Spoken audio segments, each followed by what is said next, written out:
licenciada en Bioquímica de la Universidad de la República y realizó su doctorado en análisis de mecanismos de tolerancia a frío en arroz por el PDCIBA. Actualmente es investigadora principal de la Unidad de Biotecnología del Instituto Nacional de Investigación Agropecuaria y su línea de investigación principal es la biotecnología para el mejoramiento de cultivos. Así que bueno, esta última presentación antes del corte por el almuerzo a cargo de Victoria. Bienvenida y gracias. Bueno, muchísimas gracias por la invitación. Tengo el compromiso de ser la última antes del almuerzo, así que voy a intentar ser lo más rápido posible, lo cual es particularmente complejo porque, bueno, como se me fue pedida cuando me invitaron a esta charla, la idea es que yo muestre lo que se está haciendo en INIA en el área de cultivos. Y hay muchísima gente implicada, muchísima gente que ha trabajado en estos temas. Fui muy cuidadosa en intentar nombrarlos a todos y que todos vieran reflejados su autoría en los trabajos, pero bueno, como es mucha gente, pido ya previamente disculpas por si alguien se me pasó durante esta presentación. Bueno, la idea es contarles primeramente qué se está haciendo en las áreas básicamente el mejoramiento molecular en los 4 cultivos principales en los cuales INIA tiene mejoramiento genético. En realidad, voy a presentar de 3 de ellos, soja y arroz principalmente, porque son los que yo he estado más involucrada, pero quería mostrarles también lo que está trabajando todo el grupo de trigo en algunos de los resultados en los que ellos trabajan. Estos cultivos son los principales cultivos que se plantan en Uruguay, tanto por superficie sembrada como en producción en toneladas. Como ven, la soja es el principal cultivo en cuanto a superficie, pero bueno, cuando vamos a producción, ya los arroz, por ejemplo, también ven que es un cultivo muy importante en Uruguay. Los programas de mejoramiento de INIAS de cultivo se encuentran los de soja, trigo y cebada en estanzuela, y aquí quiero particularmente presentar al equipo en el cual yo de alguna forma estoy presentando muchos de sus resultados. Sergio Cereta es el mejorador de soja, y yo soy la que trabaja la parte molecular de soja. Martín Quinn, que es el mejorador... ¿Sí? Disculpa, Victoria, no estamos viendo tu presentación.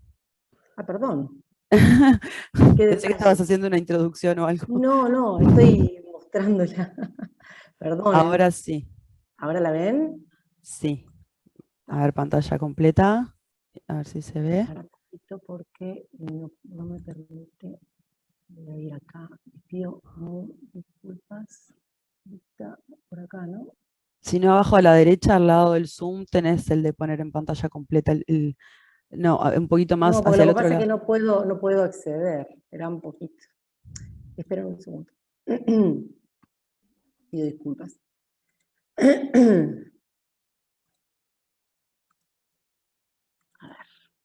Me permite ponerlo en pantalla completa desde acá abajo, ¿me entendés? Porque me aparece el cuestión del Zoom. Entonces voy a ir a ver, vista presentación. Pido disculpas. F5. No. Victoria, F11, sí. Prueba a ver si ese te funciona. A ver, F11. No, tampoco. A ver. No era por ahí. No. F11, fue por otro lado. Bueno, vamos a ver. No, perdón, no era por ahí. A ver, les pido mil disculpas, pero no sé cómo solucionar este tema. Quizás siga con este formato. Espera. Disculpa, presentación Victoria. Con diapositivas, arriba, presentación con diapositivas. Presentación ahí, diapositiva. Perfecto. Desde la diapositiva actual, a la izquierda, arriba. Desde la diapositiva actual. Ahí, perfecto. Bien. Dale, pido disculpas. Volvemos. Entonces les estaba mostrando en este mapa dónde se están ubicados los programas de mejoramiento genético de línea, donde soja, trigo y cebada están en Estanzuela, en Colonia. Les mencionaba a los mejoradores, pero ahí tienen sus nombres. Y bueno, y arroz está localizado principalmente en línea 33, y es Juan Rosas el encargado de toda la parte de mejoramiento molecular. Entonces, ¿cuál es la estrategia que básicamente, cómo integramos las biotecnologías a estos programas de mejoramiento? Bueno, los programas de mejoramiento tienen su colección de germoplasma de interés, el cual ellos usualmente trabajan, y la idea de nuestra estrategia es no interferir sobre el trabajo normal de los programas de mejoramiento. Esto hablamos de, no desarrollamos poblaciones específicas para estudios concretos de mapeo, por ejemplo, sino que trabajamos con el germoplasma con los cuales ellos normalmente trabajan.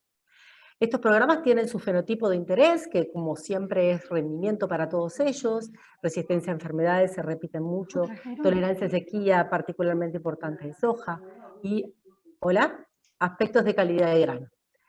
Y bueno, la idea es integrar información genotípica, particularmente de marcadores moleculares, donde vemos que hay diferentes estrategias como genotipado por secuenciación, u otro tipo de SNPs, chip de SNPs, y en el caso de mejoramiento asistido es detección por la técnica de Cas.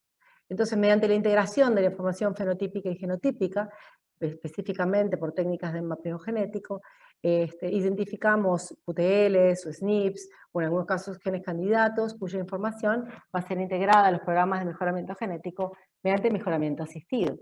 Pero también van a ver a lo largo de mi charla que particularmente los programas de arroz y trigo han trabajado o están trabajando en diferentes técnicas de herramientas de selección genómica. Y bueno, y en el caso de soja, este es el único caso en el cual estamos también trabajando en técnicas como transgénesis o edición de genoma para incluir variabilidad dentro del programa. Entonces, todo esto lo hacemos, como fue mencionado en charlas anteriores, cuando uno habla de mejoramiento genético no puedo olvidar nunca la fórmula de ganancia genética. La idea es lograr la mayor ganancia genética posible y tomando en cuenta la variable tiempo del denominador.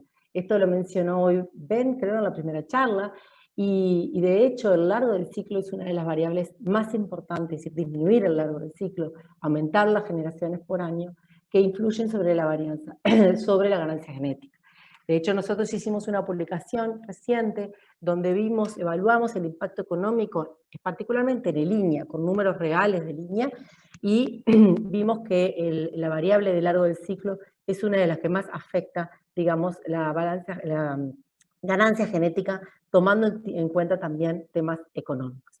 Pero lo que voy a hablar ahora son aquellos proyectos o aquellos resultados que estarían principalmente afectando tanto la precisión de la selección como la intensidad de la selección. Entonces, ¿qué estamos haciendo en soja? En soja, básicamente, el mejoramiento molecular está abordando 3 tipos de estrategias: selección asistida por marcadores moleculares, el mapeo de QTL tradicionalmente poblaciones biparentales, y algunos trabajos de mapeo asociativo. Aquí, a mano derecha, ven los marcadores moleculares que estamos usando para mejoramiento asistido, usando la tecnología de Cas, como ven abajo. Este tipo de gráfica son los resultados genotípicos, ¿sí? para seleccionar para estos caracteres. Y ahora les voy a mostrar cuáles son los trabajos y las estrategias que usamos para mapeo asociativo. Básicamente hasta ahora lo que hemos usado para estrategias de genotipado ha sido el genotipado por secuenciación, que fue perfectamente explicado por unos ponentes anteriores, ¿sí? Con esa información nosotros desarrollamos estrategias bioinformáticas propias para poder obtener las matrices genotípicas, ¿sí? Y después, para diferentes variables fenotípicas, bueno, nosotros corremos entonces el GWAS, obteniendo los valores, los SNPs con sus p-values, y de esa forma identificar QTLs. La forma, en que hemos definido un QTL, lo he ido variando a lo largo del tiempo, pero básicamente mediante estudios de desequilibrio del ligamiento, identificamos las regiones genómicas que hacen a este QTL. A partir de ahí, bueno, tenemos mediante genoma de referencia, que por suerte en el caso de soja y también en el caso de arroz, tenemos genomas de referencia muy bien anotados, seleccionamos genes candidatos. Por otro lado, también otra estrategia es identificar haplotipos, ¿sí? En esa región, y con esos haplotipos entonces hacemos análisis de fenotipos asociados a los haplotipos como un nuevo criterio para seleccionar esos QTLs y poder entonces definir SNPs que puedan ser usados en el programa de mejoramiento. La población de soja es una población pequeña, son apenas 190 líneas del programa de mejoramiento genético, pero como les dije hoy en día, la idea es interferir lo menos posible dentro de los programas de mejoramiento que ya de por sí son programas, todos los programas nuestros, si lo miramos en términos relativos, son programas chicos, con presupuestos relativamente bajos, y nosotros de alguna forma tenemos que amoldarnos a su actuar cotidiano.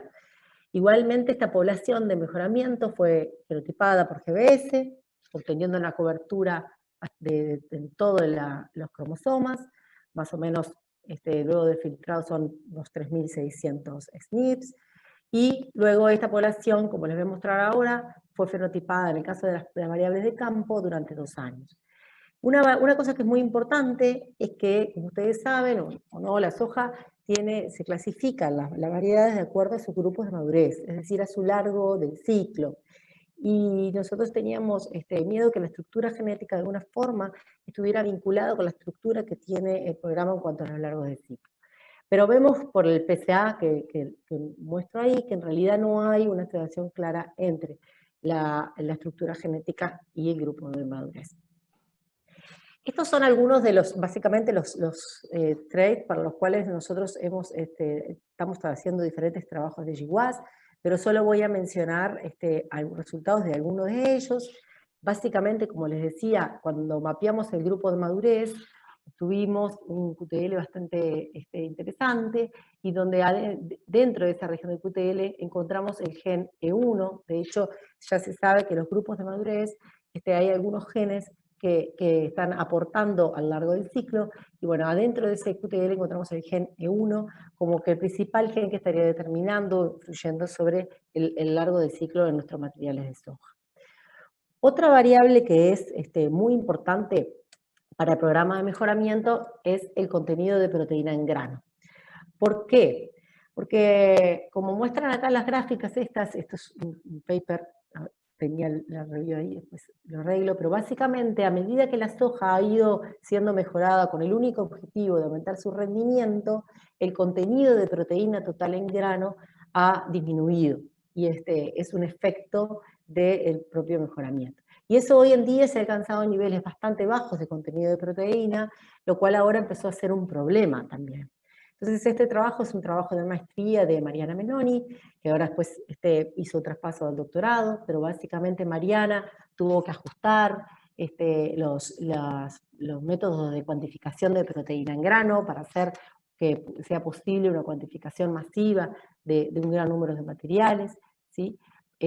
Mariana entonces hizo un mapeo asociativo en esta población, obteniendo algunos SNPs significativos, ¿sí? Vemos que los valores son bajos porque la población es muy pequeña, pero igualmente encontramos en esos QTLs un conjunto de genes que están involucrados en la síntesis de proteína del grano, que son 2 proteínas principalmente las que forman el grano, que es la beta-conglicinina y la glicinina. Y ahora el trabajo de Mariana, que es su extensión a doctorado, es, mediante edición génica, intentar mutar sobre todo algunos de estas subunidades de la beta-conglicinina para en este caso no tanto aumentar el contenido de proteína, sino producir un tipo de proteína con un perfil de aminoácidos que sea mejor para el consumo de soja. El otro trabajo que quería mostrarles es este trabajo que hicimos en el marco de la red de biotecnología agrícola. Y una cosa que quiero mencionar, le iba a mencionar antes, pero para mí es muy importante, es que estos trabajos, si bien han sido desarrollados en el marco del programa de mejoramiento de INEA, la Facultad de Agronomía ha tenido un rol muy significativo, tanto en temas de fenómica como en la formación de gente que trabaja en los temas de bioestadística y también en estos trabajos. Entonces, esto que le voy a mostrar aquí, que habla sobre la estabilidad de rendimiento de sequía, se sabe que la estabilidad de rendimiento de soja, la estabilidad del rendimiento está asociada a la respuesta de la soja a la sequía. La sequía es la principal limitante en la producción de soja en el país y diría que en el mundo. Bueno, la población de mapeo básicamente fue evaluada durante 2 años, los años que les mencioné, 2014-2015 y 2015-2016, de los cuales tuvimos regímenes de agua diferentes, ¿sí? Vemos que en este año hubo una gran falta de agua durante este periodo, ¿sí? Y a su vez la población fue plantada en condiciones de riego y condiciones de secano. Aquí abajo vemos cómo se corresponde el largo del ciclo y en qué periodos ocurrió entonces esa falta de agua. Teniendo entonces los datos de rendimiento de todos estos genotipos de diferentes largos del ciclo, tempranos, medios y tardíos, ¿sí? Podemos ver que en todos los casos, por supuesto, el riego rinde más que el secano.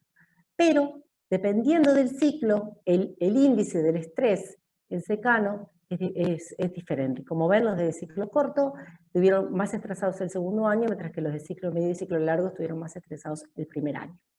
Entonces, teniendo esto en cuenta, nosotros utilizamos este índice de estrés por sequía, ¿sí? Que se obtiene para cada genotipo en cada uno de los años. Y graficamos entonces, para los 2 años, el valor del índice de estrés para cada uno de los genotipos. Y vemos que hay genotipos que varían su índice de estrés de sequía, disminuyen o aumentan, o hay genotipos que se mantienen estables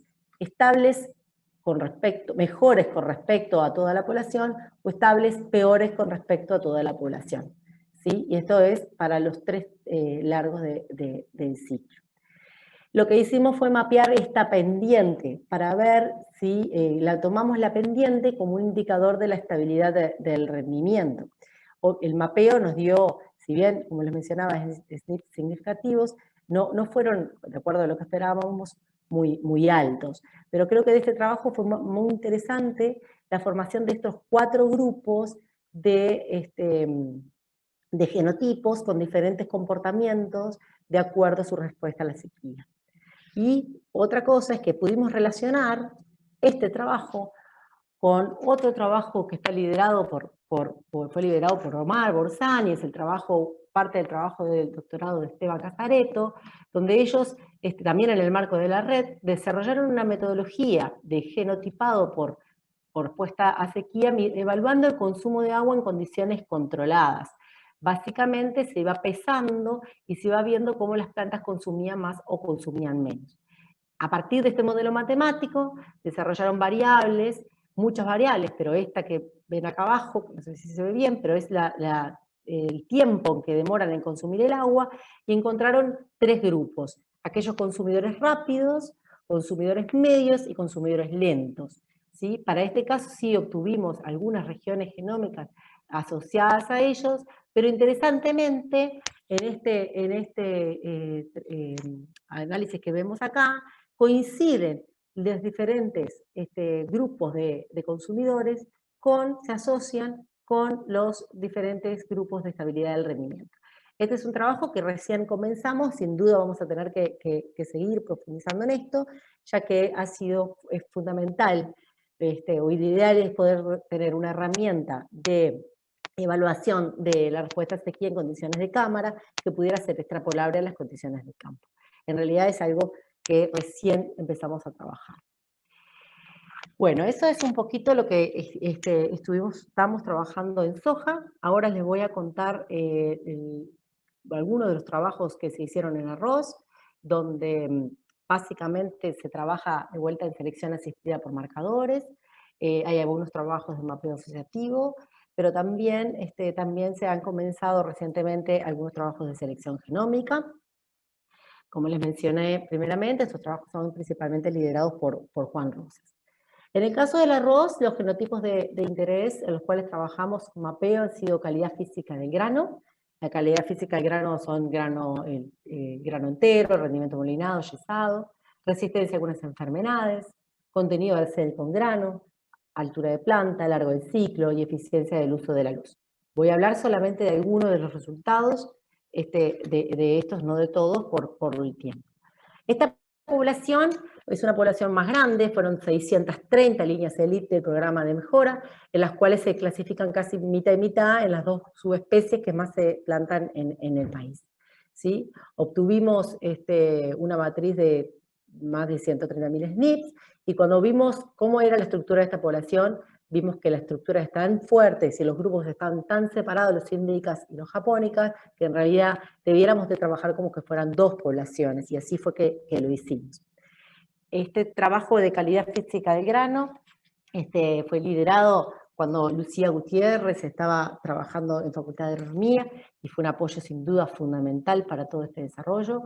Pero bueno, rápidamente lo que hicimos fue este mapeo asociativo, donde encontramos particularmente para la población de japónica QTLs bastante interesantes, pero particularmente en el cromosoma 6, ¿sí? Y este QTL tiene adentro de la región varios genes que están involucrados en el metabolismo del almidón. Y eso es bastante esperable, ya que es la estructura del almidón en grano la que de alguna forma determina algunos de los parámetros de la calidad física del grano. Una vez determinado entonces estos QTLs, como les mostraba al inicio, hicimos un análisis de haplotipo, donde normalmente existían 2 haplotipos mayoritarios en nuestra población, algunos militares, pero había 2 grupos grandes, y veíamos que las medias fenotípicas, había medias fenotípicas significativas entre esos haplotipos mayoritarios. Ahora tenemos que elegir esos SNPs para empezar a aplicarlos en el programa de mejoramiento genético. Este trabajo es un trabajo recientemente publicado por Juan Rosas, en el cual usa esta población para mapearla para resistencia pericular oriza. Más allá del trabajo que presentó Juan y que lo tienen ahí, lo pueden leer, que hizo un estudio de epistasis sobre los genes mayores, que sabemos que tiene resistencia pericular oriza, pero también hay QTLs de efecto menor. Pero bueno, nosotros lo que encontramos aquí es que hay básicamente en la población japónica tropical, el gen que estaría dando resistencia a pericularia es el gen PI5, y los genes que estarían dando resistencia a las poblaciones índicas es el del locus PI2, PI9. Actualmente Juan está utilizando esta información para introgresar genes de resistencia mediante retrocruzamientos asistidos por marcadores. El trabajo de eficiencia del uso de la luz es la tesis de doctorado de Gastón Quero, de Facultad de Agronomía, pero que hizo su trabajo también, es un trabajo muy complejo y muy interesante sobre la población de mapeo de arroz de nuestro programa de mejoramiento. La radiación es un factor determinante muy importante en cuanto a la producción de biomasa y de rendimiento en arroz. Entonces lo que Gastón hizo fue evaluar la eficiencia del uso de la luz de diferentes genotipos a nivel del aparato fotosintético, particularmente el fotosistema 2. No voy a profundizar en detalles porque son parámetros muy complejos de partición de la energía que él midió sobre esta población. Vemos que hay variabilidad en estos parámetros dentro de los genotipos de la población. Entonces pudimos hacer un estudio de mapeo asociativo, encontrando, como ven aquí abajo, perdonen, pero voy muy rápido, tengo que resumir un poco la información, muchos QTLs para diferentes parámetros fotosintéticos que a su vez compartían muchos de estos genes candidatos. El trabajo de Juan ahora, como les comentaba hoy, está liderando trabajos en selección genómica. Por suerte ya estuvo Marianela y muchos otros compañeros que ya explicaron sobre la selección genómica, pero creo que es un trabajo muy importante que está liderando Juan, donde básicamente es el trabajo de maestría de Inés Rebollo, que el objetivo es obtener predicciones de rendimiento precisas para todos los tipos de ambiente y poder seleccionar genotipos mejor adaptados y de mayor estabilidad.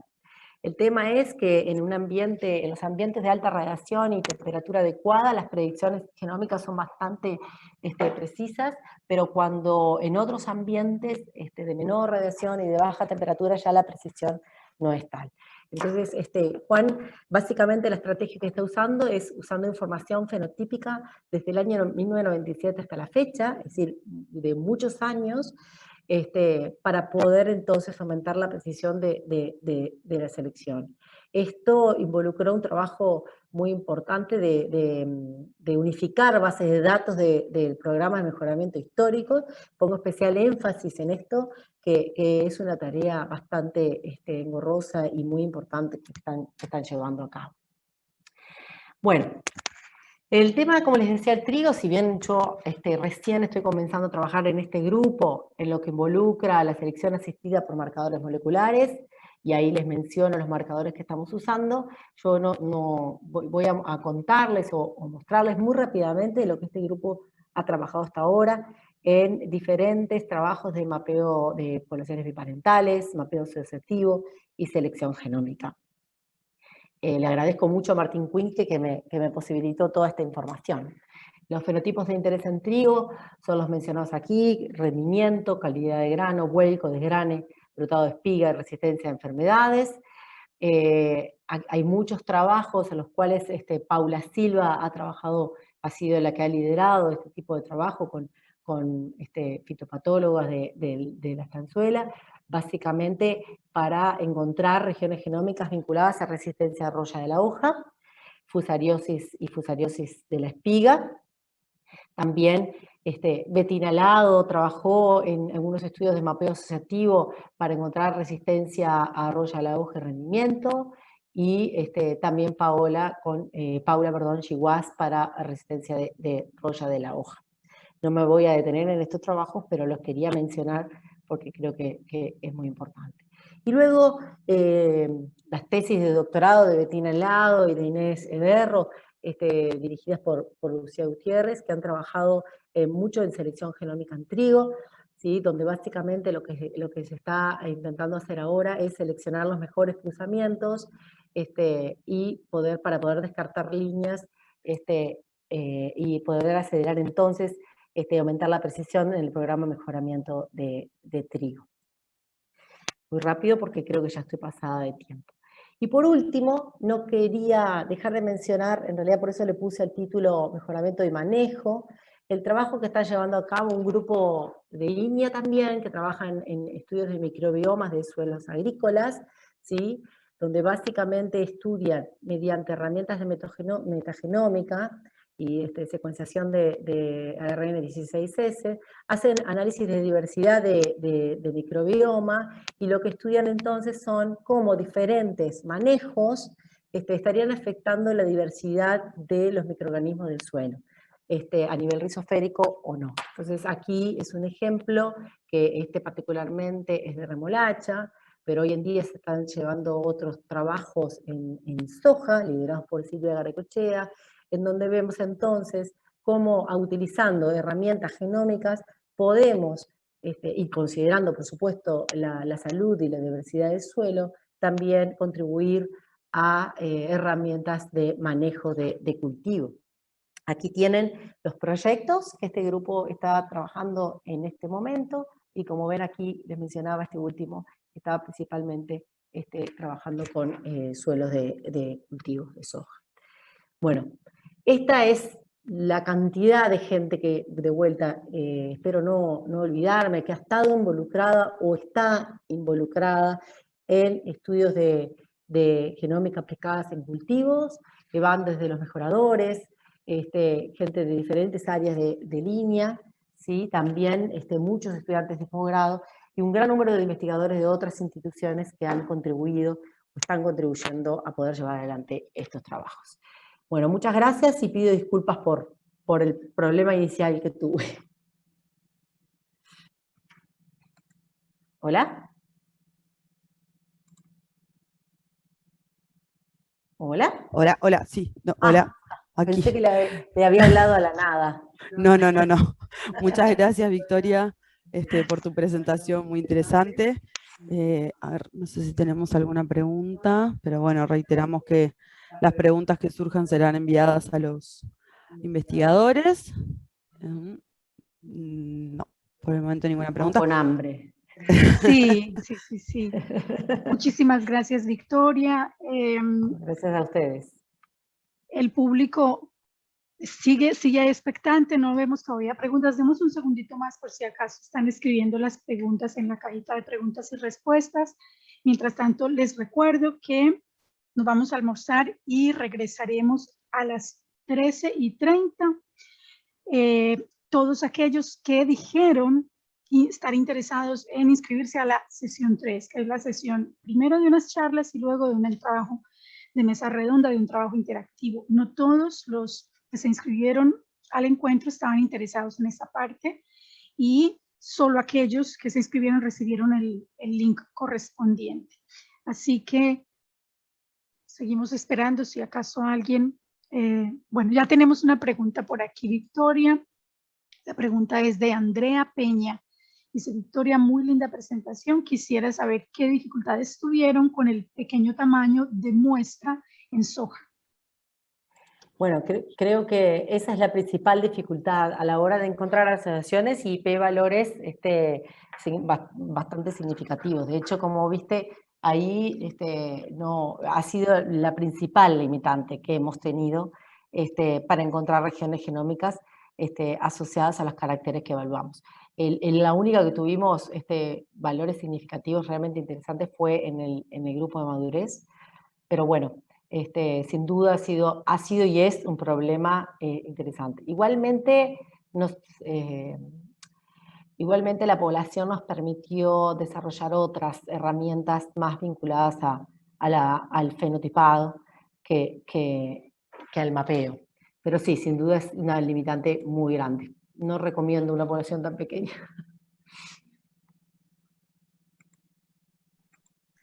Bueno, Victoria, por el momento no veo ninguna otra pregunta en la cajita de preguntas y respuestas. No sé si nuestros panelistas tienen alguna pregunta. Les abro, tenemos un par de minutitos más antes de ir a almorzar. Victoria está con muy buena disposición de responder. Si acaso alguno de los panelistas tiene una pregunta, aprovechamos que por el momento no hay. Y bueno, tengo otra pregunta. Otras dos preguntas. Bueno, muy bien. La pregunta de William Caicedo. Felicitaciones por la presentación. Y pregunta, ¿qué probabilidad existe de compartir la presentación?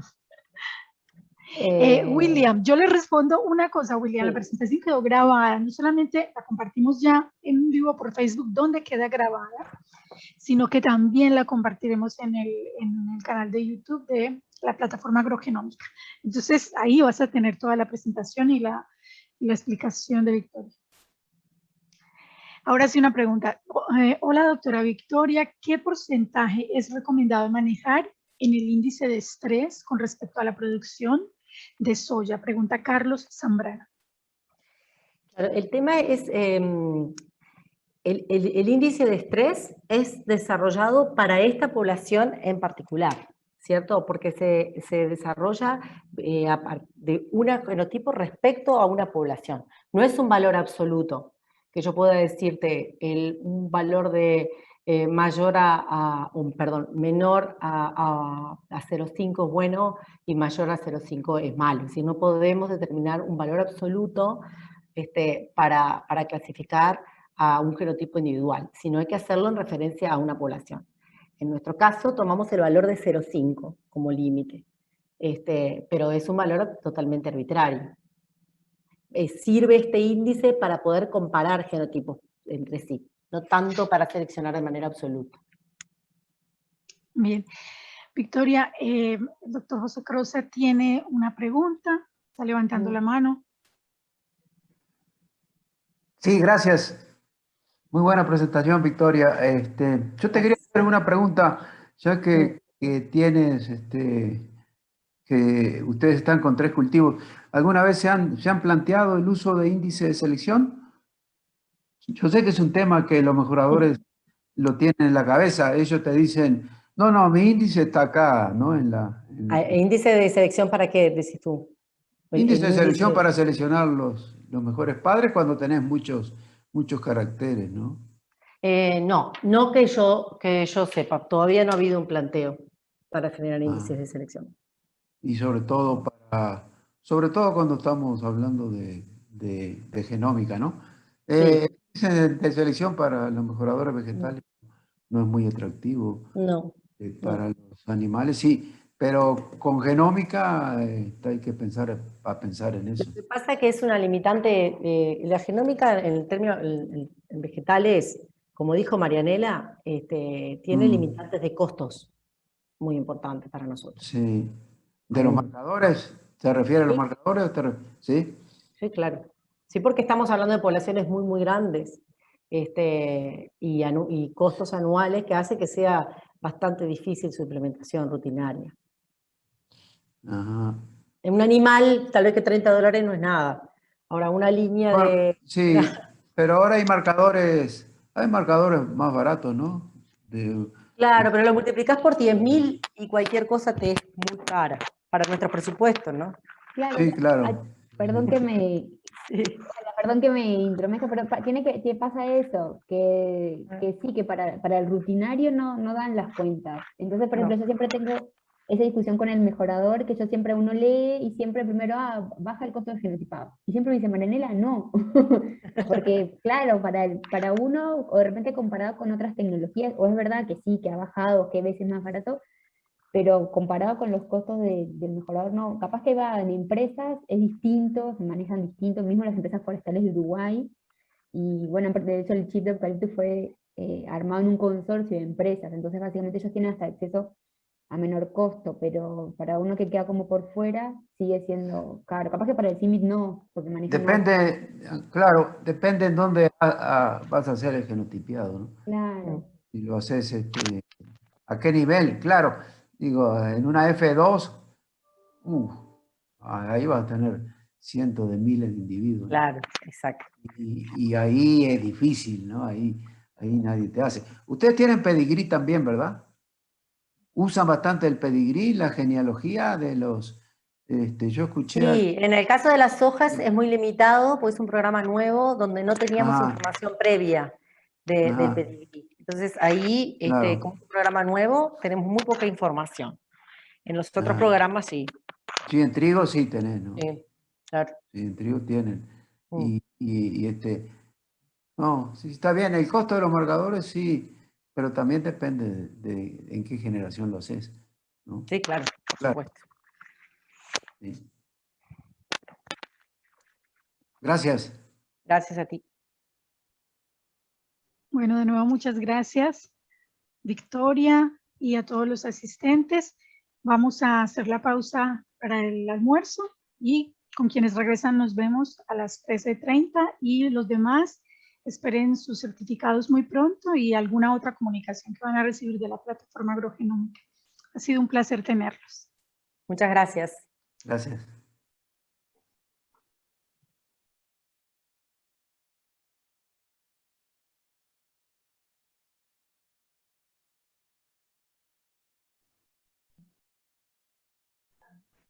Soraima. Sí. Guardo por acá. Voy a guardar por acá la grabación, ¿bien? La mía también se va a grabar una copia en mi computadora también. Perfecto, por las dudas. Excelente. Y ya detuve la transmisión en Facebook. Bien, perfecto, muy bien. Nos vemos en un ratito. Ok.